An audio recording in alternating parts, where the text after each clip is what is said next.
그린 뉴딜이라는 말을 지금 정부에서 쓰게 되었는데요. 혹시 이 부분에 대해서 개념적으로 말씀해 주실 분이 계신가요? 저희가 한국 뉴딜 정책에서 네네. 디지털 전략이라는 말이 나오면서 음. 디지털 그린 뉴딜이라는 아, 개념을 이번 정부에서 발표를 하셨어요. 네네. 그래서 지금 계시니까 여쭤보는 건데 어떤 개념 정리가 돼서 나온 건지 아니면 융복합 개념으로 제시한 건지 궁금해서 여쭤봅니다. 어, 제가 이해하고 있는 디지털 그린 뉴딜은 여기서 그린은 이건 뭐 기본적으로 디지털 자체는 그린의 성격을 갖고 있죠. 이게 개념적으로 페이퍼나 학술적으로 뭔가 충분히 연구가 돼서 그렇게 해서 디지털 뭐 그린 뉴딜이라고 쓰는 게 아니라 그런 어떤 이 친환경적인 뭐 코로나도 사실 기후변화와 관계됐다고 많은 사람들이 얘기를 합니다만은 그러한 어떤 이 과거의 콘택 만나서 해야 되는 그럼으로 인해서 이런 위기에 처했을 때 위험이 커지는 그런 부분을 좀 줄여줄 수 있는 뭐 탄소 발생이라든지 뭐 이런 것들을 줄여줄 수 있는 기술 그런 기술을 쓰는 사업 그런 거를 뭐 디지털 그린 뉴딜이다 그렇게 명명을 한 것이지 이것이 학술적으로 충분히 토론이 되고 뭐 그렇게 해서 학자들하고 같이 어느 정도 이론이 쌓여서 만들어진 개념은 아니지 않느냐. 저는 그렇게 생각을 합니다. 이 혹시 말 때문에 혹시 무슨 애로나 문제가 있으셔서 얼마 헷갈리는 부분이 있어서 그러시는지 질문의 어, 의도는 사, 제가 잘 모르겠습니다.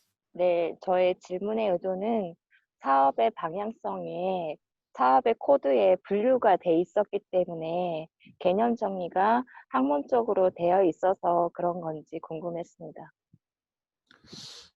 사업 분류를 KSIC에서 뭔가 이렇게 조달청이나 뭐또 사업 이 분류 번호, 조달 번호나 거기에서 포함이 돼 있어서 아마 그런 말씀을 주신 것 같긴 한데, 근데 큰 방향 면에서 보면 저는 디지털 그린 뉴딜, 예를 들면 사업, 디지털 그린 뉴딜 기술이 뭐다. 요거는 그린 기술이고, 요거는 아니다. 뭐 그렇게까지 아주 분류까지 돼 있는지는 저하고 샵 분류표를 보지 않아서 모르겠지만 저는 좀 통칭해서 이게 저탄소 분야라든지 아니면 이 콘택을 막 직접 만나서 뭔가 이 공해나 기후 변화에 악영향을 주는 기술 또는 사업이 아닌 기술이나 사업을 그린 뭐 뉴딜이라는 건 뭐 새로운 딜을 하나 미국에 그 옛날에 그걸 따온 것 같은데요. 정책적으로 네이밍을 한 것이다. 그런 생각을 저는 해보고 그에 따라서 아마 이 사업 그 항목에 그 어떤 기술이나 사업을 요거는 그린 뉴딜이고요. 요거는 그냥 뭐 사업입니다. 약간은 좀 편의적인 그런 측면이 있는 게 아닌가 저는 그런 생각을 해봐요.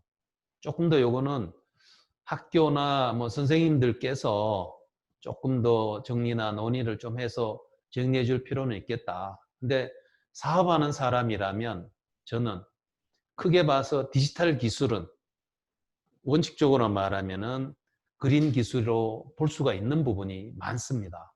뭔가 0101 형태로 바꿔서 AI를 머신러닝 기능을 넣든 그냥 단순한 데이터를 쌓든 뭐 아니면 그거를 위한 뭐 IoT나 디바이스가 되든 뭐 네트워크가 되든 뭔가 환경이 사람이 옮겨가야 되면 버스를 타야 되고 뭐 이렇게 해야 되는데 그만큼 덜 움직이게 하는 부분이거든요. 사무실에 출근해야 된다.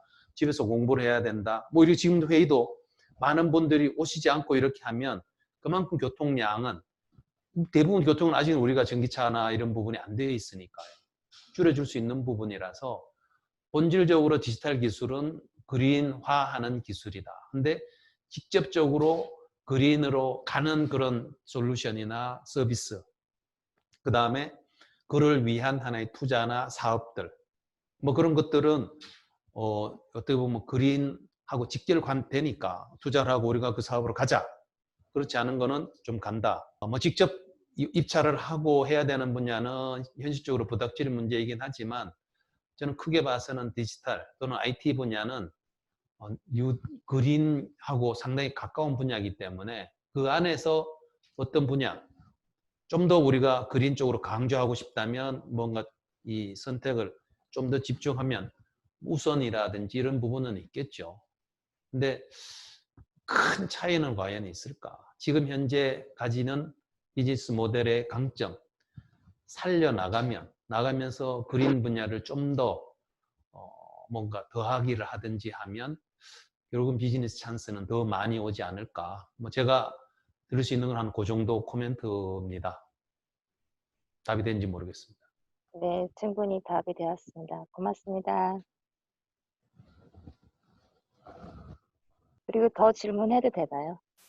네, 실제로 디지털 대학을 운영하고 있어요. 그리고 새로운 학과를 만들어서 운영하고 있는데 한계에 부딪히는 점이 뭐냐면 학과같이 기술 기반이에요. 그래서 다양한 학우들을 모집해서 이거 실현하기 위해서 시도는 했는데 기술 기반이 모자라서 안 되는 것들이 있고, 그 다음에 너무 다양한 사람을 모으다 보니까 해결점 주제에 포커싱이 안 되는 부분도 있어요. 그래서 제가 이거 5년 동안 해오면서 느낀 점이 뭐냐면 어린 아이들, 10대 아이들, 더 어린 아이들, 아까같이 유아, 10대 이렇게 나이를 자르고 주제를 자르고 해서 미국의 처럼 이거 도전 과제를 가지고 누군가 기회를 주는 장이 있다면 해볼 수 있겠다. 근데 그냥 우리가 알아서 해야 되니까 그 한계에 대해서 많은 고뇌가 있고 고만해야 되나 그 생각도 드는 시점에서 코로나가 왔거든요. 네.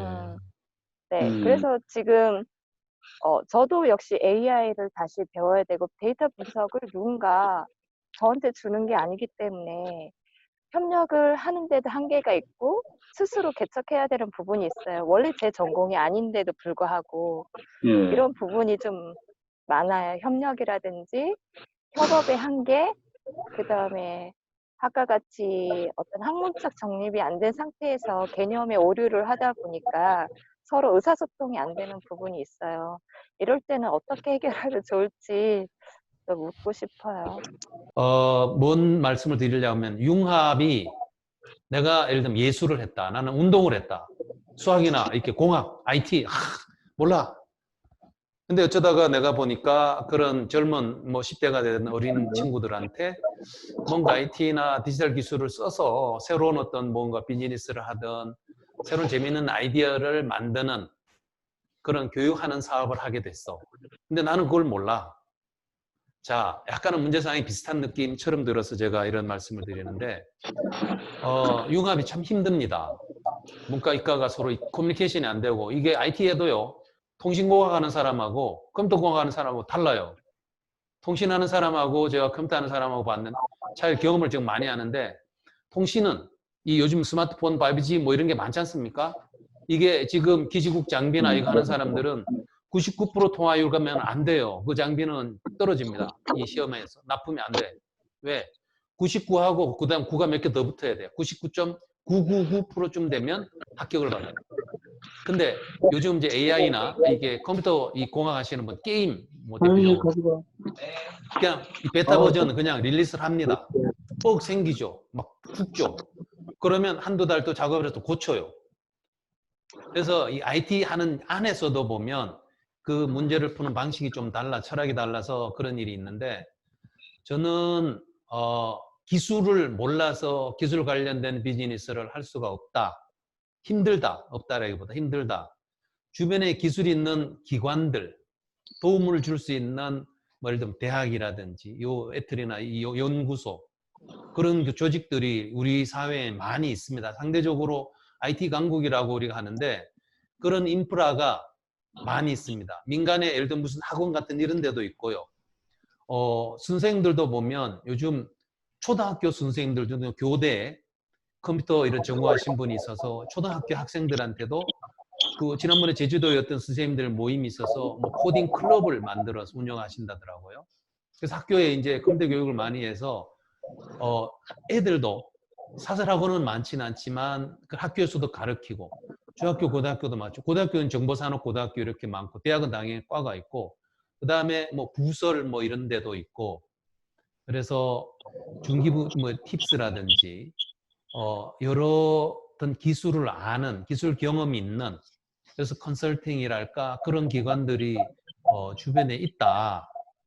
저는 그 말씀을 드리고 제가 어떤 이그 콜센터가 있거든요. 상담을 해주는 1337인가 그게 있는데 나중에 제가 이쪽 우리 최 교수님이나 우리 요 사이트를 통해서 제가 그 상담할 수 있는 전화번호를 하나 드리겠습니다. 그러면 거기에 이 기술자들이 모여 있어요. 그래서 거기에 전화를 해서 한번 상담이랄까 이야기를 나눠보시면 이런 방법도 있었나?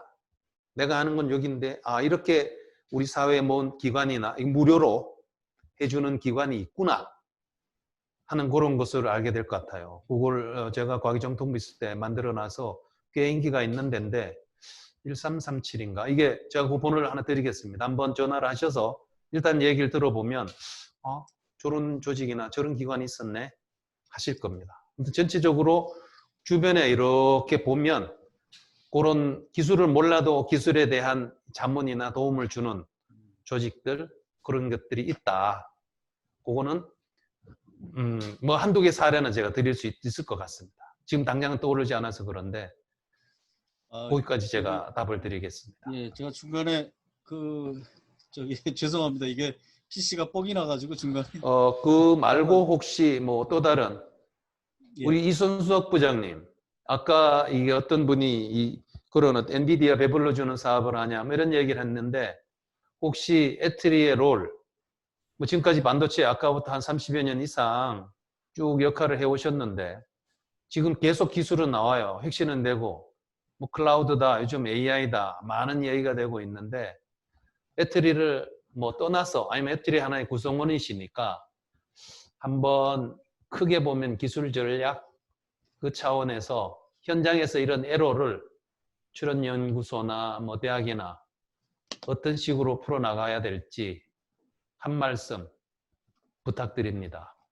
예, 아이고, 제가 여러분들이 들어와 계셔서 제가 말을 하면 기회를 자꾸 없앨 것 같아서 제가 다물고 있는데, 우리 사회가 구조적으로 하나 고민해야 될 부분이 한 개 있는 것 같습니다. 첫 번째가 뭐냐면,